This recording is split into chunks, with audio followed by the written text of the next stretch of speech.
അയ്യപ്പൻ്റെ കഥ നമുക്ക് പറഞ്ഞു തുടങ്ങാം അല്ലേ?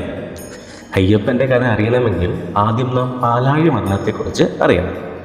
ദേവന്മാരെല്ലാം ജരാനര ബാധിച്ചു പോകട്ടെ എന്നുള്ള ദുർവാസാവ് മഹർഷിയുടെ ശാപത്തിൽ നിന്ന് മോക്ഷം കിട്ടാൻ എല്ലാ ദേവന്മാരും ചേർന്ന് നേരെ വൈകുണ്ഠത്തിലെത്തി. മഹാപ്രഭു രക്ഷിക്കണം അവരപേക്ഷിച്ചു.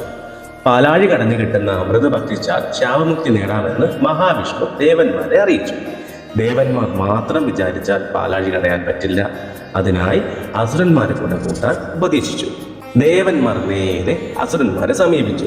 പാലാഴി കടയാൻ സഹായിക്കണം, അതിൽ നിന്ന് ലഭിക്കുന്ന അമൃത് ഭുജിച്ചാൽ അമരത്വം ലഭിക്കും. ദേവന്മാർ അവരെ പറഞ്ഞ് ബോധ്യപ്പെടുത്തി. കഷ്ടപ്പെട്ട ജോലിയാണെങ്കിലും അമരത്വം ലഭിക്കുമെന്ന് കേട്ടതോടെ അസുരന്മാർക്കും സന്തോഷമായി അവർ സമ്മതിച്ചു.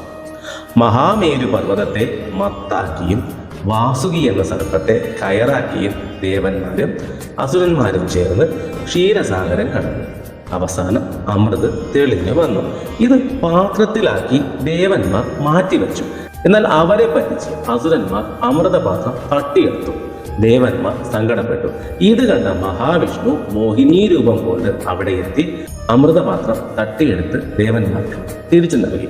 ഇതറിഞ്ഞ കൈലാസനാഥനായ മഹാദേവൻ മഹാവിഷ്ണുവിനെ സമീപിച്ചു.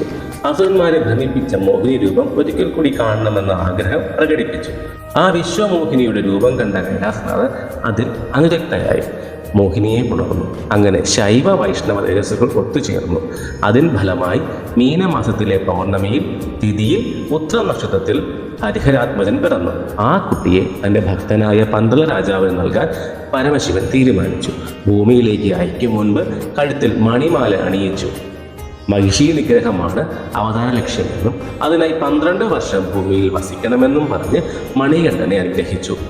ഇങ്ങനെയായിരുന്നു നമ്മുടെ പ്രിയപ്പെട്ട ആരാധ്യപുരുഷനായ അയ്യപ്പസ്വാമി എന്ന മണികണ്ഠകുമാരൻ്റെ ജനനം. സ്വാമിയേ ശരണമയ്യപ്പ.